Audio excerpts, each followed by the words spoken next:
Hi everyone, here is Anshuman Das and group, and this video is about the hardware implementation of multiplier-less VLSI architecture for complex FFT core. And this is, as you can see here, this is the hardware. This is the Spartan 3 FPGA kit that we are having, thanks to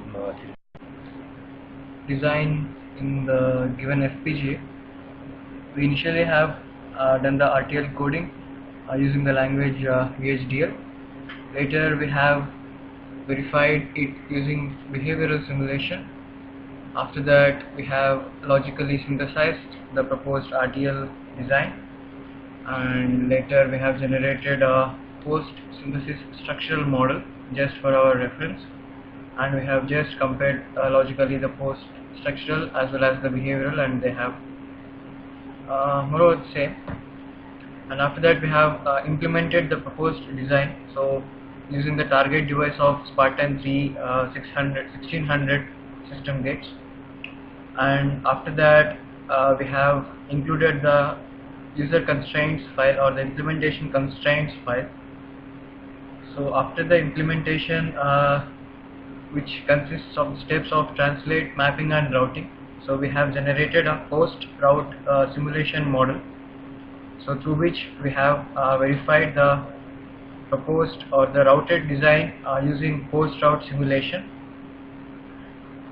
where the simulation results show the numerical equivalence that we have got with respect to the behavioral simulation, except there is some latency due to the routing that happens inside the FPGA. After that, so we have generated a programming file, so that generates a .bit file.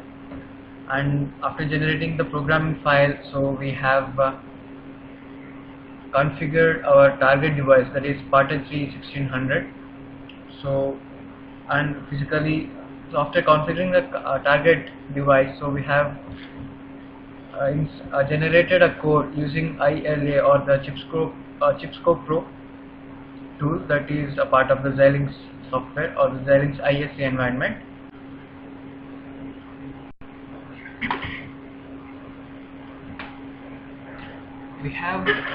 We have created a core using Chipscope Pro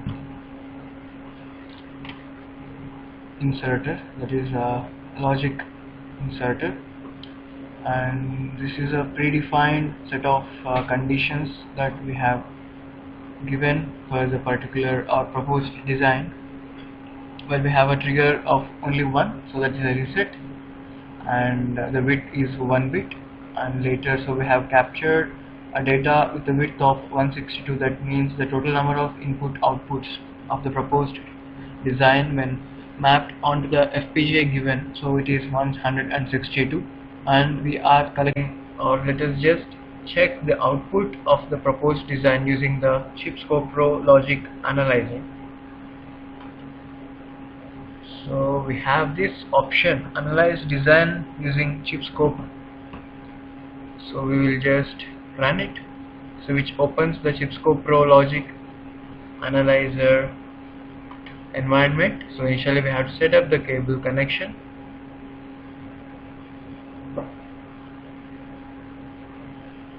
select the device, and it is showing the device. Let me just say now this is waiting for a trigger. So once the trigger is released, the sample buffer gets filled, and later we can obtain the data as shown here. So as my friend has told you, or my friend has said, so we can obtain a set or a column of the total obtainable outputs using the Chipscope Pro, and this result matches with the first column values of the post route simulation, and also with the first column values of the behavioral simulation. So successfully dumped our proposed design, that is multiplier-less VLSI architecture for FFT core, successfully with the obtained hardware